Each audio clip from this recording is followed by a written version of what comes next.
পোলালো কিয়া হইল বায়ে সোনা পোলালো ଆଉ ଯେ ତୋତେ ଗଢିଲା ରୂପ ଗୁଣ ଦେଲା ଯେ ତୋତେ ଗଢିଲା গগন দেলা তেজ পলয়লা তেজ পলয়লা ଆଉ ଦିନେ ହେଲେ ତାକୁ ସୁନା পোলালো বায়ে সোনা পোলালো ହଉ ଜୟ ଜୟ ନାରାୟଣ ପତିତ ପାବନ সোনা পোলালো ଜୟ ଜୟ ନାରାୟଣ ଆରତ ଭଞ୍ଜନ সোনা পোলালো জয় জয় নারায়ণ জয় পূর্ণবাম সোনা পোলালো জয় জয় নারায়ণ কাଳିয় গঞ্জন সোনা পোলালো জয় কৃষ্ণ দীন বন্ধু নবদଳଧର সোনা পোলালো ତ୍ରାହି ବନ୍ଦନ ପ୍ରଭୁ କରୁଣା আহা ତେଣୁ କରି ଆଜ୍ଞା ଏ ନାମକୁ ଭଜନ କରି হ ତ୍ରେତୟା ଯୁଗରେ ବ୍ରହ୍ମାଙ୍କର ପୁଅ ଦେବର୍ଷି ନାରଦ হ ଏ ବୀଣାକୁ ବାଦନ କରି କରି ଇଏ ସ୍ୱର୍ଗପୁରକୁ ଯାତ୍ରା କରୁଥିଲେ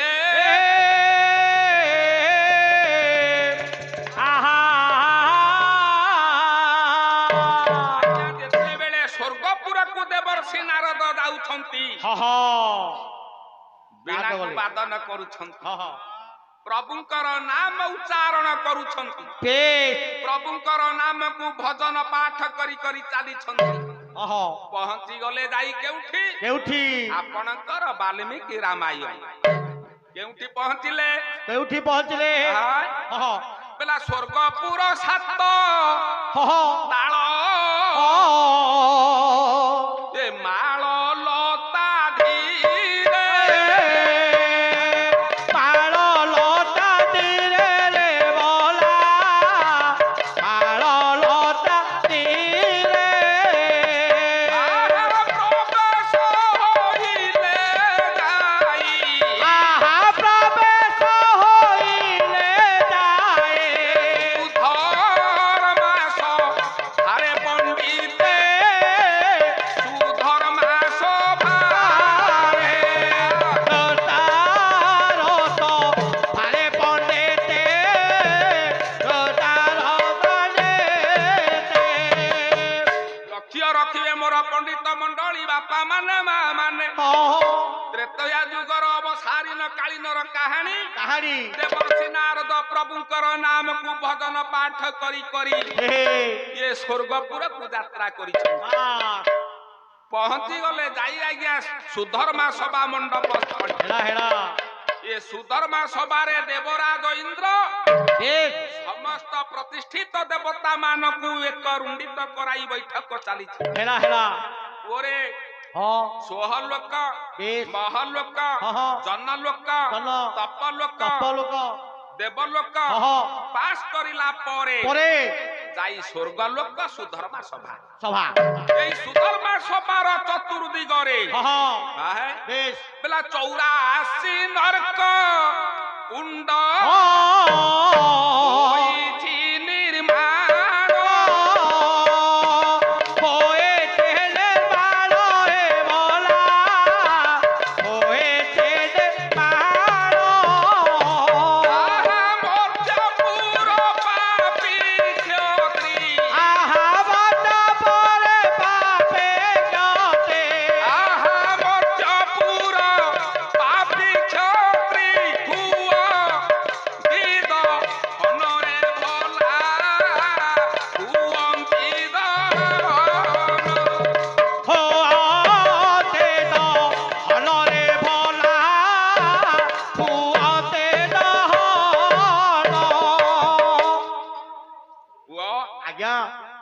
मर्त्य मंडलर जेते पापी माने मृत्युवरण करूछंती जे 84 लक्ष नरक कुंडरे जाई निवेशित रहउछंती हेला ए जगटा मु देखिची हो देखिचु स्वर्ग को 4 थर गले को थरे 4 थर गलुणी आज्ञा थरे नुह दि थर नुहे लगातार 4 गलु 4 गला अच्छा कोन अनुभव करिलु अनुभव आपण जोटा कहले मोने ଦେଖିଛି ଆଉ କିଛି ନୂଆ କଥା କହନ୍ତୁ ସେ ଦେଖିଛି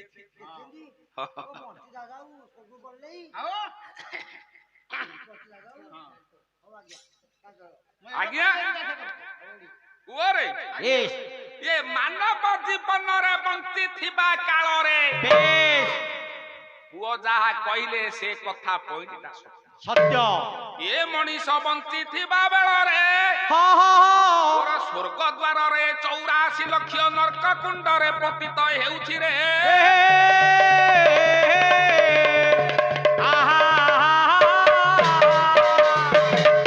କେମିତି କେମିତି ଆଜ୍ଞା ମୁଁ ଜୀବନରେ ବଞ୍ଚିଛି ହଁ ହଁ ଗୋଟିଏ କ୍ଷୁଦ୍ର କଳାକାର ହୋଇ 2-4 ପଦ ଗୀତ ଗାଉଛି ହଁ ହଁ କୈଳାସ ମୋର ବାୟକ ଆଜ୍ଞା କଣ ଟିକେ ଶିଖିକି ମୃଦଙ୍ଗ ଠକ ଠକ କରୁଛି ଶ୍ୟାମଘନ ପାଳିଆ ହିସାବରେ ଗର୍ଜନ କରୁଛି ଆଜ୍ଞା ଆଜ୍ଞା ନା ନାଇଁ ଏଇତେ ମର୍ତ୍ତ୍ୟପୁରରେ ସମସ୍ତେ କର୍ମରେ ଲାଗି ଯାଇଛନ୍ତି ଲାଗିଲେ କୁଣ୍ଡରେ ସବୁ ଘାଣ୍ଟି ହଉଛି। କିନ୍ତୁ କର୍ମ କରିଲା ବେଳରେ ବେଶ କେଉଁଠି ଭୁଲ ରହୁଛି କେଉଁଠି ପାପ ଅର୍ଜନ ଆମେ କରୁଛେ ହଁ ହଁ ଆମ ଜ୍ଞାନ ସାରରେ ଆସୁନାହିଁ ଆସୁନାହିଁ ଜ୍ଞାନ ସାରରେ ଆସିବା କଥା କଥା କାହିଁକି ଆସିବା କଥା କାହିଁକି ନା ପ୍ରଭୁ ଆମକୁ ଜନ୍ମ ଦେଇଛନ୍ତି ଆମ ଜନ୍ମଟା ହେଉଛି ଅତି ଶ୍ରେଷ୍ଠ ଶ୍ରେଷ୍ଠ ଭାଗବତ କହି କଣ କହିଲେ ଆହା। ହଁ ହଁ ବେଲା ସର୍ବ ଶରୀର ମଧ୍ୟେ ସାର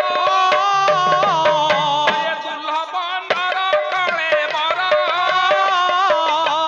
ବୋଲ ବେଲାର କରେ କର ବୋଲ ବେଲାର କରେ କର ଆମ ମାନଙ୍କର ଜନ୍ମ ଆଜ୍ଞା ସର୍ବଶ୍ରେଷ୍ଠ ଶ୍ରେଷ୍ଠ ସେଇଥିପାଇଁ ଆମର ଜନ୍ମର ନାଁ ହେଲା ଦୁର୍ଲଭ ଜନ୍ମ ଜନ୍ମ ସେଇଥିପାଇଁ ପ୍ରଭୁ ସର୍ବପ୍ରଥମେ କରପତ୍ର ଯୋଡ଼ିକି ଆମକୁ ନମସ୍କାର କରିଛନ୍ତି ହଁ ହଁ ତାଙ୍କ କଥା ଅନୁସାରେ ଆମେ କର୍ମ କରିବା ବୋଲି ବାସ୍ ଆମକୁ ସେ ନମସ୍କାର କରିଛନ୍ତି କରିଛନ୍ତି କାହିଁକି ନମସ୍କାର କଲେ କାହିଁକି କଲେ ମାନବ ଦେହ ଦିବ୍ୟ ଜ୍ଞାନ ଦେଖି ସନ୍ତୋଷ ଭଗବାନ ଦେଖେ ସନ୍ତୋଷ ଭଗବାନ ଦେଖେ ସନ୍ତୋଷ ଭଗବାନ ଓରେ ଆଜ୍ଞା ଇଏ ମଣିଷ ଦେହରେ ହଁ ଦିବ୍ୟ ଜ୍ଞାନକୁ ପ୍ରଭୁ ପ୍ରଦାନ କରିଛନ୍ତି କରେ ବୋଲେ ଦିବ୍ୟ ଜ୍ଞାନ ଦେଲେ ହଁ ହଁ ମୋ ଏ ମାନବ ସମାଜ ବେଶ ପିତା ମାତାଙ୍କୁ ଭଲରେ ସେବା କରିବେ କରିବେ ଗୁରୁଜନ ବୋଲିକି ଭକ୍ତିପୂତ ଭାବରେ ପ୍ରଣାମ କରିବେ ହଁ ହଁ ସତ କର୍ମ କରିବେ ବେଶ ସତ ପଥରେ ପରିଚାଳନା ହେବେ ହେବ ଏଇଥିପାଇଁ ପ୍ରଭୁ ମୋର ହଁ ଦିବ୍ୟ ଜ୍ଞାନକୁ ପ୍ରଦାନ କରାଇ ବେଶ ସର୍ବପ୍ରଥମେ ଯୋଡ଼ ହସ୍ତ ପ୍ରଣାମ ଜଣେଇଛନ୍ତି ଜଣେଇଲେ ତାହା ଆଜ୍ଞା ଏ ସଂସାରରେ ମାନବ ସମାଜ ଆଜ୍ଞା ଭୁଲିଗଲା ଭୁଲିଗଲା ଭୁଲି ଯାଇଛି ଭୁଲି ଯାଇଛି ନା ନାଇଁ କି ଆଜ୍ଞା ହଁ ହଁ ଏ ମାନବ ସମାଜ ଭୁଲି ଆମେ ମାନେ ସମସ୍ତେ ଦିବ୍ୟ ଜ୍ଞାନ ପାଇଛେ ନା ହଁ ହଁ ଯଦି ଦିବ୍ୟ ଜ୍ଞାନର ସତ୍ତା ନଥାନ୍ତା ନଥାନ୍ତା ମୋର ପିଲା ଆଜି ପାଠ ପଢି ଯାଇ ଗ୍ରାଜୁଏସନ ପାଇପାରନ୍ତା ନା ନା ସମସ୍ତେ ବାଣ୍ଟିକି ନିଅ ମତେ ଦିଅ ମୋର ପିଲା ଚାକିରି ରୂପରେ ଗୋଟେ ପ୍ରଫେସର ହୋଇପାରନ୍ତା ନା ନା ନାଇଁ ଜ୍ଞାନ ଅଛି ଜ୍ଞାନ ଦିବ୍ୟ ଜ୍ଞାନ ଅଛି ଅଛି ପ୍ରଭୁଙ୍କର ସତ୍ୟ ପାଠ ରହିଛି ରହିଛି ପ୍ରଭୁ ଯେଉଁ ପ୍ରଣାମ କରିଛନ୍ତି ତାର ମୂଲ୍ୟ ଅଛି ଅଛି କିନ୍ତୁ କିନ୍ତୁ କେତେ ପରସେଣ୍ଟ ଖଳ ବ୍ୟକ୍ତି ହଁ ହଁ ଏ ଦୁର୍ଲଭ ଜନ୍ମ ପାଇ କରି ବାସ୍, ଏ ବାସ୍। ହେୟ ଜ୍ଞାନ ହୋଇ ଯାଇଛନ୍ତି ହେ ହେ କାହିଁକି ଏଇ ଭାଗବତ କହିବାକୁ ଯାଏ ହଁ ହଁ ବୋଲା ଯାବତ ଅଛି ମୋହ ପାଶ ହଉ ତାବତ ଜ୍ଞାନ କରେ ନାଶ ହଉ ତାବତ করে জান নাশ যাবতে জান করে নাশ ଏ ଜୀବ ଗୋବିନ୍ଦ ଶରଣ ହଉ ଯାବତ ରୂପ ସେ ଶରଣ ହଉ যাবতে গোবিন্দ চরণ যাবতে গোবিন্দ চরণ ତାବତ ନୁହେଁ ଆତ୍ମା ସୁଖୀ সুখী ନିରତେ ତାପତ୍ରେୟ ଦୁଃଖୀ বাস ଯୋଉ ମଣିଷ ହଁ ହଁ ମା ଗର୍ଭରେ ସତ୍ୟ ବଚନ କଥା ଦେଇକି ଆସିଛି ନିୟମ କରିକି ଆସିଛି ପ୍ରଭୁ হেলা ମତେ ମର୍ତ୍ତ୍ୟପୁରକୁ ଛାଡି ଦିଏ ମୋ ମା ଗର୍ଭରୁ ମତେ ବାହାର କରିଦିଏ হ ମର୍ତ୍ତ୍ୟକୁ ଗଲେ ତୋର ପୂଜା ବିଧି ତୋର ନାମ ଭଜନ କରିବି করিবি ଗୁରୁଦେବ ମମତାମୟୀ ମାର ଚରଣାରବିନ୍ଦରେ ଶରଣ ନେବି শরণ নেবি ସମସ୍ତେ ଆମେ ମା ଗର୍ଭରେ ଏଇ କଥା କହିକି ଆସିଛୁ কহিকি আসি ପ୍ରତ୍ୟେକ ଦୀକ୍ଷା ଡିପାର୍ଟମେଣ୍ଟ ପ୍ରଥମ ଆନ୍ସର ଏଇଆ হ ଦ୍ୱିତୀୟ ବାଟ ନାହିଁ নাহি तेणु आमे दिव्य ज्ञान पाइछे आइचे प्रभुर सत कथा जो नियम करके आसीछे हाँ आमे समस्ते नियम उल्लंघन करि देइछे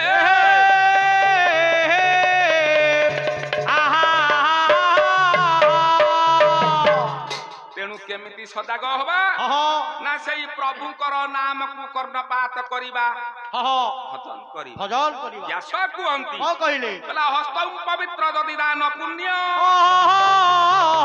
हस्तौ पवित्र जदि तीर्थ धाम ए हृदौ पवित्र जदि ब्रह्म ज्ञान ए मुखौ पवित्र यथा कृष्ण नाम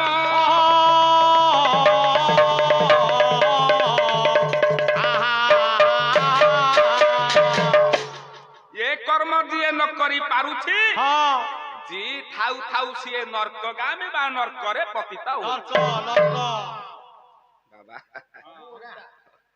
ସାରେ ପଇସା ଗୁନ୍ଥା ହେଲା ପଇସା ତକ ଆପଣ ନେବେ ସେଫ୍ଟି ତକ ମତେ ଦେବେ ଆରେ କଣ କରିବୁ କି ରେ ଏ ସାର୍ଟ ରେ ବର୍ତ୍ତମାନ ନାହିଁ କା ପଇସା ନଥିଲା କି ରେ ଶୀତ ଦିନ ସାର୍ଟ ରେ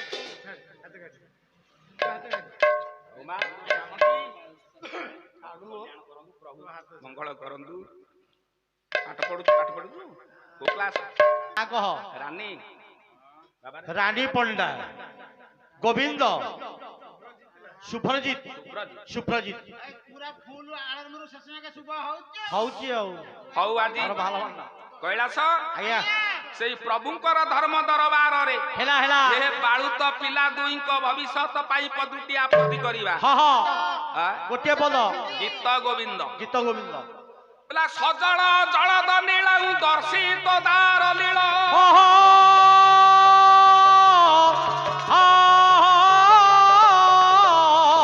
ए कर तळ धृत शैल बेणु बाद्यर शाला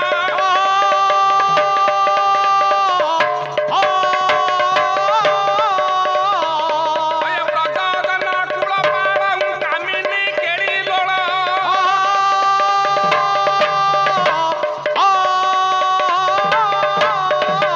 ए तरुण तुळसी माळौ नौमी गोपाळ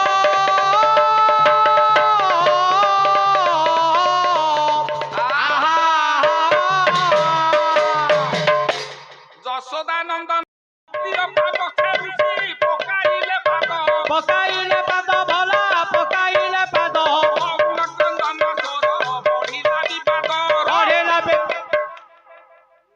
দ্বিতীয় পাবস্থরে নারদ আদি পাদ পাহুଣ୍ଡ পকাইছে ପାହୁଣ୍ଡ ପକେଇଲେ ଯେତେବେଳେ ପାହୁଣ୍ଡ ଉଠାଇছে ହଁ ହଁ ପୁଣି ସେ ପ୍ରେତ ଆତ୍ମା କାନ୍ଦି ପୁଣି କାନ୍ଦି ଉଠିଲା ଏଭଳି କ୍ରନ୍ଦନ କରିଲା ଆଜ୍ଞା ହଁ ହଁ ହଁ ଆଉ ଦେବରସିଂଙ୍କର ପାହୁଣ୍ଡ ଉଠିଲା ନାହିଁ ଏ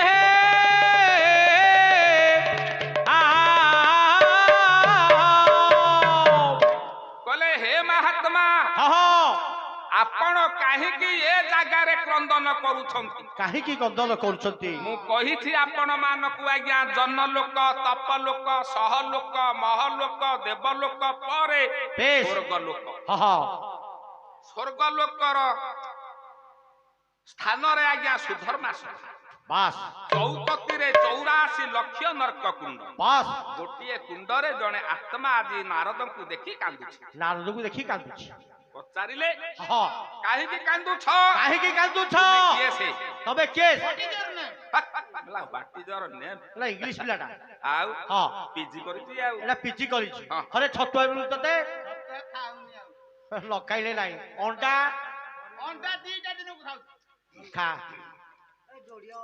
ଆମ କୁକୁଡ଼ା ଖାଉଛି ତୋର କଣ ହେଲା ଆରେ ମତେ କଷ୍ଟ ହବନି ସେ ପ୍ରେତ ଆତ୍ମାକୁ ନାରଦ ପଚାରିଲେ କିଏ ସେ କିଏ ସେ ତମେ ପ୍ରେତ ଆତ୍ମା କହିଲା ଆଜ୍ଞା ସମୟ ନାହିଁ ଗଡେଇ ନେଇ ଯାଉଛି ନା ନା କଡେଇ ଦିଅ ପ୍ରେତ ଆତ୍ମା କହିଲା କହିଲା କହିଲା ଅଯୋଧ୍ୟା ରାଜନ ହଁ। ମୁହିଁ ଇ- ରାଜା ଦଶର ରାଜା ଦଶରଥ ରେ ରାଜା ରାଜା ଦଶରଥ ଆହା ବନବାସେ ରହିଛନ୍ତି ମୋର ଦେଶ ପୁତ୍ର ଋଷି ମୋର ଦେଶ ପୁତ୍ର ହେ ଋଷି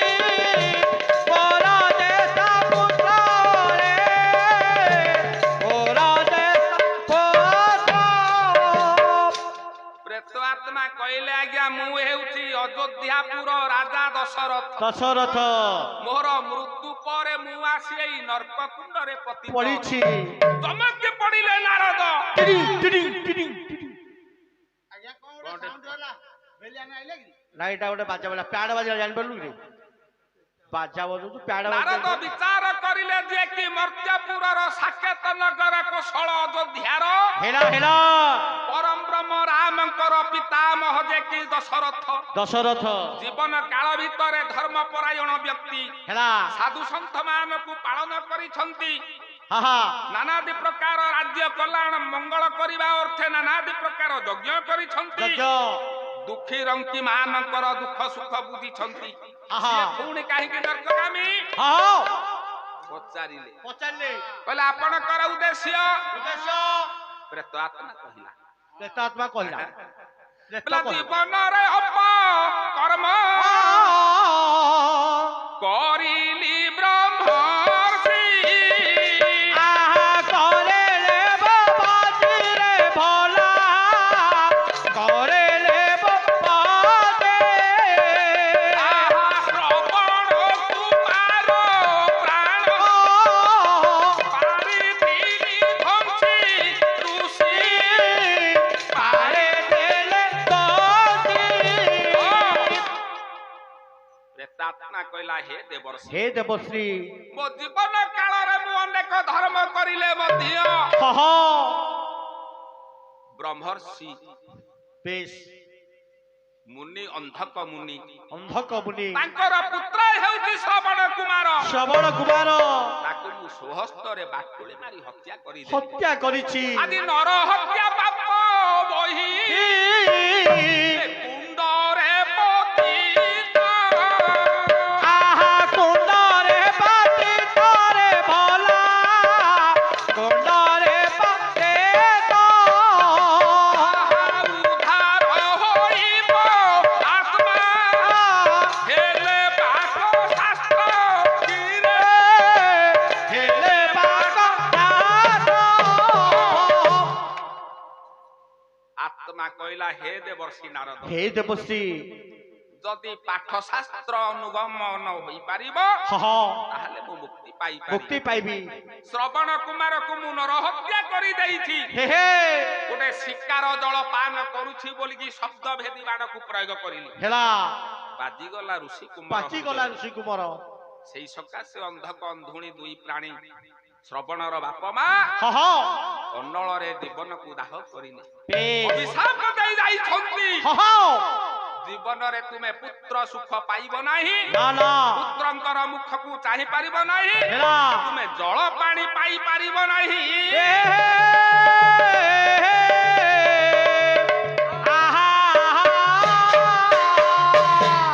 ଚାଣକ୍ୟ ପ୍ରମାଣ ଦିଅନ୍ତି ଆଜ୍ଞା ପୁତ୍ର ପିଣ୍ଡ ପ୍ରୟୋଜନ ପ୍ରୟୋଜନ ବୃହତି କାର୍ଯ୍ୟଂ ଯଦି ନାସ୍ତି ଭାର୍ଯ୍ୟା ଭାର୍ଯ୍ୟା କି କାର୍ଯ୍ୟଂ ଯଦି ନାସ୍ତି ପୁତ୍ର ପୁତ୍ର କି କାର୍ଯ୍ୟଂ ଯଦି ନାସ୍ତି ବିଦ୍ୟା ବିଦ୍ୟା କି କାର୍ଯ୍ୟଂ ଯଦି ନାସ୍ତି ବୁଦ୍ଧି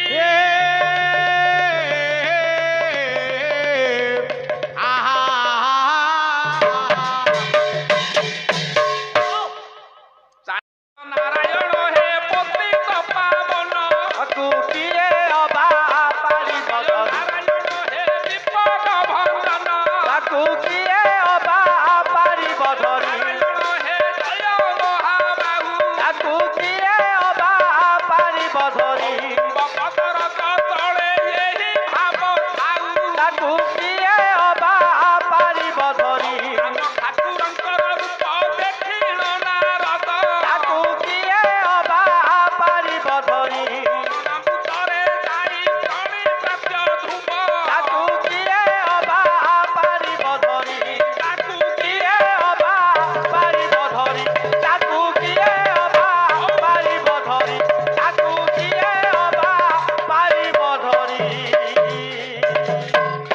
ପ୍ରଭୁଙ୍କର ପଦାରବିନ୍ଦରେ ଦେବର୍ଷି ନାରଦ ବସି ପଡିଛନ୍ତି। ହେଲା ହେଲା ଠାକୁର କହିଲେ ନାରଦ ନାରଦ ବହୁଦିନ ପରେ ଆଜି ଅରଣ୍ୟରେ ଦର୍ଶନ ଦେଲ, ହହ କଣ କାର୍ଯ୍ୟ? କଣ କାର୍ଯ୍ୟ ନା ଆଜ୍ଞା ଗୋଟେ ଦୃଢ ତତ୍ତ୍ୱ ନେଇ ଆସିଛି। ଆସିଛି ଆପଣଙ୍କ ଆପଣଙ୍କର ଗୋଟିଏ ବାର୍ତ୍ତା ଦବା ପାଇଁ ଆସିଛି। ହଁ ହଁ ହଁ ନା କଣ ସେ ବାର୍ତ୍ତା? କଣ ବାର୍ତ୍ତା? ନା ଯାଇଥିଲି ମୁଁ ସୁଧର୍ମା, ହଁ ହଁ ସୁଧର୍ମା ଯାଇଥିଲି, କାର୍ଯ୍ୟରେ ଯୋଗ ଦେଇ ପାରିଲି ନାହିଁ। ନା ନା କାରଣ କାରଣ ଆପଣଙ୍କର ପିତାମହ ବେଶ ଆତ୍ମା ଆତ୍ମା ଏ ଦୁଃଖରେ ଆଜି କ୍ରନ୍ଦନ କରି କହିଛନ୍ତି ହି ହି ହି। ତୁମେ ଯଥାଶୀଘ୍ର ତାଙ୍କୁ ଫଳମୂଳରେ ଶ୍ରାଦ୍ଧ ଦେଲେ। ହଁ ହଁ ଖାଲି ଫଳମୂଳ ନୁହଁ, ଆଉ କଣ? ଯେମିତି ଶ୍ରାଦ୍ଧ ଦିଆଯାଏ ଗୃହସ୍ଥ ଧର୍ମରେ ହଁ ହଁ ସେଇଭଳି ସେଇଭଳି ଏବଂ ସେ ଆଶା କରିଛନ୍ତି ହଁ ହଁ ହଁ ଗଣ୍ଡା ମାଂସରେ ଶ୍ରାଦ୍ଧ ଦେବେ। ଗଣ୍ଡା ମାସ କୋଉଠୁ ଆସିବ? ଶ୍ରାଦ୍ଧ ଦେଲେ ବାପା ଉଦ୍ଧାର ହୋଇଯିବେ। ହେବେ।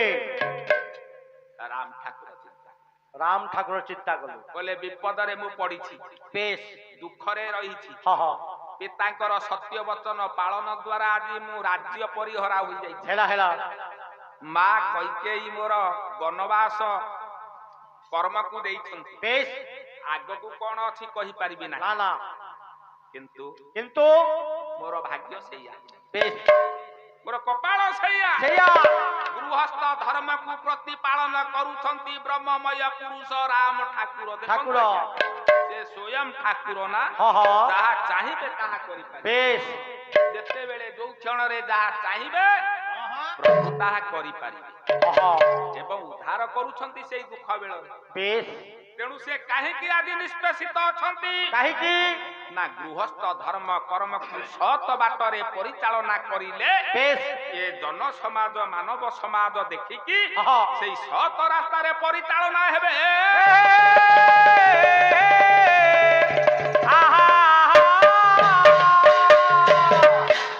ଆପଣ ବିଳମ୍ବ ନ କରି ଯଥାଶୀଘ୍ର ଗଣ୍ଡା ମାଂସରେ ଶ୍ରାଦ୍ଧ ଦିଅନ୍ତୁ ବାପାଙ୍କୁ। ହଁ ହଁ ବାପା ଉଦ୍ଧାର ପାଇବେ। ବାପା ଉଦ୍ଧାର ପାଇବେ। ଅପେକ୍ଷା କରିଛନ୍ତି, ହଁ ହଁ କାଳ ବିଳମ୍ବ କରନା। ନା ନା ରାମ ଠାକୁର କହିଲେ କଣ କହିଲେ? ଜଙ୍ଗଲରେ ମୁଁ ରହିଛି, ହଁ ହଁ ଜଙ୍ଗଲ ନିବାସୀ, ବେଶ ଯାହା ହବ ଯେ ହଁ ଏ 108 ଜଣ ବ୍ରାହ୍ମଣ ମୁଁ ପାଇବି କେଉଁଠି? ମୁଁ କୋଉଠୁ ପାଇବି? ଜଙ୍ଗଲକୁ କିଏ ଆସିବ? ଜଙ୍ଗଲ କିଏ ଆସିବ? ଦେବର୍ଷି ନାରଦ ଦାୟିତ୍ୱ ନେଲେ, ନେଲେ କହିଲେ ସେ 108 ବ୍ରାହ୍ମଣକୁ ମୁଁ ଆଣିବି ନିମନ୍ତ୍ରଣ କରି। ହେଲା ଆପଣ ହଁ ଆଉ ସବୁ ଅନ୍ୟ ଜିନିଷ ଯୋଗାଡ଼ କର। ଯୋଗାଡ଼ କର। ଏତିକି କହିଦେଇ ନାରଦ ଚଳିଗଲେ। ହଁ ହଁ ହଁ ଧୀରେ କରିଲେ ଗମନ କରିଲେ ଗମନ, ଧୀରେ କରିଲେ ଗମନ କରିଲେ ଗମନ, ଭଲ କରିଲେ ଗମନ କରିଲେ ଗମନ, ନିମନ୍ତ୍ରଣ କରି ଆଣିବେ 108 ଜଣ। ଧୀରେ କରିଲେ ଗମନ କରିଲେ ଗମନ, ପ୍ରାଣ ହୋଇ ବଳି ଧନ। ଧୀରେ କରିଲେ ଗମନ କରିଲେ ଗମନ, ଧୀରେ କରିଲେ ଗମନ କରିଲେ ଗମନ, ଲକ୍ଷ୍ମଣକୁ ନିର୍ଦ୍ଦେଶରେ ଦେଲେ ରଘୁତମ। କରିଲେ ଗମନ କରିଲେ ଗମନ, ଭଲ କରିଲେ ଗମନ କରିଲେ ଗମନ। ଦେବର୍ଷି ନାରଦ ଯାଇଛନ୍ତି 108 ବ୍ରାହ୍ମଣକୁ ଆଣିବା ପାଇଁ। ଆଣିବା ପାଇଁ ଗଲେ। ଆମ ଗାଁକୁ ଆଇଲେନି, ଆମ ଗାଁରେ ଘଣ୍ଟା ଘଣ୍ଟା ବାମୁଣ କଣ ବକ୍ତା କହୁଛନ୍ତି? ହେଇଛନ୍ତି। ହଉ, ତା ଚୋରଟା। ଏତିକି ବେଳରେ ଆଜ୍ଞା ହଁ ହଁ ଗଣ୍ଡାଟିଏ ନିହାତି ଆବଶ୍ୟକ। ହଁ ରାମ ଠାକୁର ହଁ ଲକ୍ଷ୍ମଣକୁ ଟିକେ ଚାହିଁଲେ। ଚାହିଁଲେ ଲକ୍ଷ୍ମଣ କହିଲେ ଭାଇ କିଛି ନିର୍ଦ୍ଦେଶ ଦେବେ। ଦେବେ। ସମ୍ମୁଖରେ ଛିଡା ହେଲେ, ଛିଡା ହେଲେ। କହିଲେ ଭାଇ ଭାଇ କଣ ଆଦେଶ ଅଛି? ଆଦେଶ ଅଛି, କଣ କୁହ ଭାଇ? ଆଦେଶ ଏଇଆ ରହିଛି, ହଁ ହଁ ଆଁ? ବୋଲା ପିତାଙ୍କର ଶ୍ରାଦ୍ଧ ଦେବା ଅଟେ ଆମ୍ଭ କର୍ମ। ଅଟେ ଆମ କର୍ମରେ ଭାଇ, ଅଟେ ଆମ କର୍ମ, ଗଣ୍ଡା ମାଂସ କାଣିବାରେ ଅଟଇ ସୁଧର୍ମ ପିଲେ। ଅଟଏ ସୁଧର୍ମ, କହିଲେ ଲକ୍ଷ୍ମଣ ହଁ ତୁମେ ଅରଣ୍ୟକୁ ଯାଅ, ଯାଅ ଗଣ୍ଡାଟେ ନିହାତି ବଦ୍ଧ କରି ବେଶ ନେଇ ଆସିଲେ ସେଇ ମାଂସରେ ବାପାଙ୍କୁ ଶ୍ରାଦ୍ଧ ଦେବ। ଶ୍ରାଦ୍ଧ ଦବା। ବାପା ନର୍କଗାମୀ ହୋଇଛନ୍ତି, ହଁ ହଁ କ୍ରନ୍ଦନ କରୁଛନ୍ତି, ଖବର ଆସିଲା ଆସିଲା। ଯଦି ପିତାମହଙ୍କୁ ଆମେ ନର୍କରୁ ଉଦ୍ଧାର ନ କରିବା ହଁ ହଁ ହଁ ହଁ ତାହେଲେ ସୁପୁତ୍ର ବୋଲି ଆମେ ସାର୍ଟିଫିକେଟ ପାଇପାରିବା ନାହିଁ ରେ। ଏ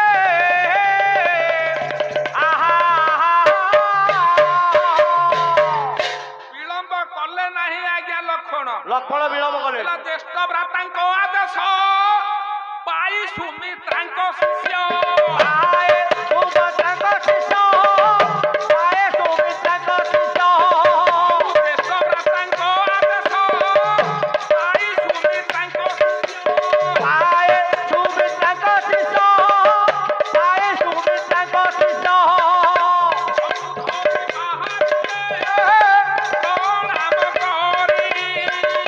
ଧନୁ ଧରି ବାହାରିଲେ ପ୍ରଣାମ କରି ଅଣ୍ଡା କଲେ ଅନସଣ ଅଣ୍ଡା କଲେ ଅନସଣ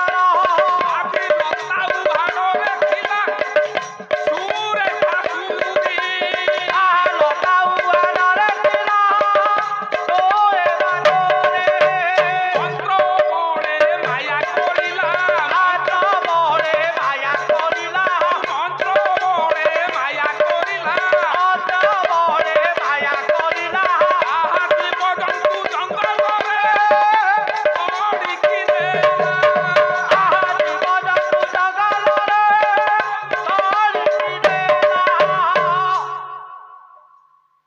ରଘୁନାଥଙ୍କର ନିର୍ଦ୍ଦେଶ ପାଇ ସାନୁଜ ଲକ୍ଷ୍ମଣ ଲକ୍ଷ୍ମଣ ଧନୁଶରକୁ ହସ୍ତରେ ଧରି ହେଲା ଗଣ୍ଡାଟିଏ ବଧ କରି ଆଣିବା ପାଇଁ ବେଶ ଜଙ୍ଗଲକୁ ଚାଲିଗଲେ ଚାଲିଗଲା ପଞ୍ଚବଟୀ ବନସ୍ଥ ହଁ ପଞ୍ଚବଟୀ ବନସ୍ଥର ଆଜ୍ଞା ଉତ୍ତର ଦିଗରେ ନଦୀ ଗୋଦାବରୀ ଗୋଦାବରୀ କୈଳାସରେ ଏଇ ପାଠ ସାଠ ପଢିଛନ୍ତି ପଢିଛୁ କି ଏବେ ତ ଆମର ସଂସାର ଭିତରେ ହଁ ହଁ ଯେ ଶିକ୍ଷା ବିଭାଗ ବିଭାଗ ବହୁତ ଅଗ୍ରସର ହୋଇଛି ହେଲାଣି ଆଗେଇଲାଣି ହଁ ହଁ ହଁ ଆଜ୍ଞା ହେଇଛି। ଏ ପୁଅରେ ଆଜ୍ଞା ହେଇଛି କହିବି ମୁଁ ଟିକେ ତୁ କଣ କହିଦେ, କହିବୁ କହିଦେ। ଆଜ୍ଞା 8ଟା କ୍ଲାସରେ 3ଟା ମାଷ୍ଟର ଅଗ୍ରଗତି ହେଇଛି କଣ ଅଗ୍ରଗତି ହୋଇଛି ସ୍କୁଲ ଯାହା ଦୋମ ହେଲା କୈଳାସ ମାଷ୍ଟର 3ଟା 8ଟା କ୍ଲାସରେ 3 ମାଷ୍ଟର ହେଲେ ମାଷ୍ଟର। ଚିନ୍ତା ନାହିଁ କିଛି କାରଣ କାରଣ ଏ କମ୍ପ୍ୟୁଟର ଯୁଗ ହେଲା ଇଏ ତ ଗାଈ ଚରେଇ ଆସିଛି ଆଉ ଘରେ ପିଲାମାନେ ଆମର ମୋବାଇଲ ମାରିକି ପାଠ ପଢିବେ ପାଠ ପଢିଲେ ଆବଶ୍ୟକ ନାହିଁ ସ୍କୁଲକୁ ଯିବା କଣ ପାଇଁ ଯିବ କହିବାର ଲକ୍ଷ୍ୟ ଲକ୍ଷ୍ୟ ପୁଅର ତ୍ରେତୟା ଯୁଗରେ ଶିକ୍ଷା ବିଭାଗ ଥିଲା ଜ୍ୟୋତିର୍ବିଦ ବାସ୍ ଅର୍ଥାତ ଯଦୁର୍ବେଦରୁ ଯିଏ ଉତ୍ପତ୍ତି ଉତ୍ପତ୍ତି ଜ୍ୟୋତିର୍ବିଦ ହଁ ହଁ ଏ ଜ୍ୟୋତିର୍ବିଦ ପାଠ ବଳରେ ବଳରେ ଧର୍ମରାଜ ମର୍ଯ୍ୟାଦା ପୁରୁଷୋତ୍ତମ ରାମ ଠାକୁର ଠାକୁର ଗୃହସ୍ଥ ଧର୍ମକୁ ପ୍ରତିପାଳନ କରି କରି ଚାଲିଛନ୍ତି ଚାଲିଛନ୍ତି ପିଲାମାନେ କୋଉ ଶୈଳୀରେ ଚଳିବେ ହଁ ହଁ ବାପ ମା ମାନଙ୍କୁ କେମିତି ସେବା କରିବେ ସେବା କରି ବଡ ମାନଙ୍କୁ କେମିତି ଭକ୍ତି ଦବା ଭକ୍ତି କରିବ ସାନ ମାନଙ୍କୁ କେମିତି ସ୍ନେହ ସ୍ନେହ ଦବା ଭାଇ ଭଉଣୀର କେମିତି ସମ୍ପର୍କ ରହିବ ରହିବ ଭାଇଙ୍କ ଭିତରେ ହଁ ହଁ କି ପ୍ରକାର ମଧୁର ସେ ମାଡ଼ଗୋଡ଼ି ହବ ବାକ୍ ବାକ୍ ବାକ୍। ହେଲା ମାଡ଼ଗୋଡ଼ି। ଭାଇ ଭାଇରେ ମାଡ଼ଗୋଡ଼ି ହବ ମାଳବଡ଼ି ହେଲେ ସିନା ଭାଗ ଛିଡ଼ିବ ଛିଡ଼ିବ ନ ଏଇ ଗୃହସ୍ଥ ଧର୍ମର ଏକାଦଶ ପଇଣ୍ଟିକୁ ହଁ ହଁ ହଁ ହଁ ରାମ ଠାକୁର ଗୃହସ୍ଥ ଧର୍ମରେ ପରିଲକ୍ଷିତ କରିବା ପାଇଁ ହଁ ହଁ ହଁ ଶିବଙ୍କ ଠାକୁର ଭଗବାନ ଶଙ୍କରଙ୍କର ଆହ୍ୱାନ କ୍ରମେ ହେ ହେ ହେ ତ୍ରେତୟା ଯୁଗରେ ବ୍ରହ୍ମମୟ ପୁରୁଷ ରାମ ଠାକୁର ଆବିର୍ଭାବ ଆବିର୍ଭାବ ଏହା ନିରାଟ ସତ୍ୟ। ସତ୍ୟ ଅନେକ ପ୍ରମାଣ ପ୍ରମାଣ ଆମେ ଯେତିକି ରାମାୟଣ ପଢିକି ଦେଖୁଛେ ହଁ, ହଁ। ସେତିକି କଥା କହି କାଇଁ ଅଧିକା ଦେଖୁନ ପୁଅରେ। ହଁ ଛାଡ଼ ଇଏ କହିବାର କଥା ବେଶ ଶିକ୍ଷା ବିଭାଗ ହଁ ଆଗେଇଛି ଆଗେଇଛି ଆଗେଇଲା ବେଳରେ ବେଶ ତ୍ରେତୟା ଯୁଗରେ ହଁ ହଁ ଜ୍ୟୋତିର୍ବିଦ ଶିକ୍ଷା ଅଗ୍ରସର ଥିଲା। ଅଗ୍ରସର ଯଦି ଅଗ୍ରସର ଥିଲା ଥିଲା ଲକ୍ଷ୍ମଣ ପାଠ ପଢିଥିଲେ ନାଇଁ ପାଠ ପଢୁନଥିଲେ ମୋ କ୍ଲାସରେ ପଢୁନଥିଲେ ଲକ୍ଷ୍ମଣ ପଢିଥିଲେ ନାଇଁ ମୁଁ ଯାଇଥିଲି ବାଦା ବହୁ ପଢୁନଥିଲି ଲକ୍ଷଣୀ ଆଜ୍ଞା ଲକ୍ଷ୍ମଣ ପାଠ ପଢି ନଥିଲେ ନା କେଉଁଠି ପାଠ ପଢିଲେ କେଉଁଠି ପଢିଲେ ବେଲା ପଞ୍ଚବଟୀ ବନସ୍ତରେ କଲେ ଶିକ୍ଷା ଦାନ। কলে শিক্ষাদান রে কলে শিক্ষাদান ভ্রাত রামচন্দ্র দেলে নিদর্শন। তেলে রে দেশাল বল তেলে নিদেশাল তেলে রে দেশাল বল তেলে নিদেশাল ରାମ ଠାକୁର ପଞ୍ଚବଟୀରେ ଲକ୍ଷ୍ମଣକୁ ଯେତେବେଳେ ଶିକ୍ଷା ଦାନ ଦେଲେ তেলে ବାମକରେ ବସିଛନ୍ତି ମା ଜଗତ ଜନନୀ ସୀତା। সীতায়া ମା ସୀତା ଟିକେ କୌତୁହଳରେ ହସିଲେ ହସିଲେ କହିଲେ ସ୍ୱାମୀ ହଁ ଆଜ୍ଞା ସୀତା ଆସିଲେ ଆରେ ବାଳୁଙ୍ଗା ଆଜ୍ଞା ମା କଣ ଏମିତି ଏଇ ହସୁଥିଲେ ତ ଏଇ ତ ହସିଲେ ଟିକେ କଣ ଆଇଲା ଏଟା ରାବଣ କିରେ ଛାଡେ ସମୟ ନାହିଁ ଆଜ୍ଞା ଆଜ୍ଞା ମା ଟିକେ ହସିଦେଲେ କାହିଁକି ହସିଲେ କାହିଁକି ହସିଲେ ପ୍ରଭୁ ଜାଣିପାରିଲେ ହଁ ହଁ ପ୍ରଭୁ କହିଲେ ବେଶ ତମେ ତ ତାଳ ଗଛ ଭଳିଆ ଭେଣ୍ଡା ଭେଣ୍ଡା ତମ ଭାଇ ତ ଗୋଦନ୍ତ ହୁଣ୍ଡା ହୁଣ୍ଡା ଆଉ ଏଇ ସମୟରେ ହଁ ଏ ଗୋଦନ୍ତ ହୁଣ୍ଡା ଯେତେବେଳେ କାନରେ ପଡିଗଲା ଲକ୍ଷଣଙ୍କର ହେଲା ହେଲା ମାତା ଚରଣକୁ ଧରି ଧାର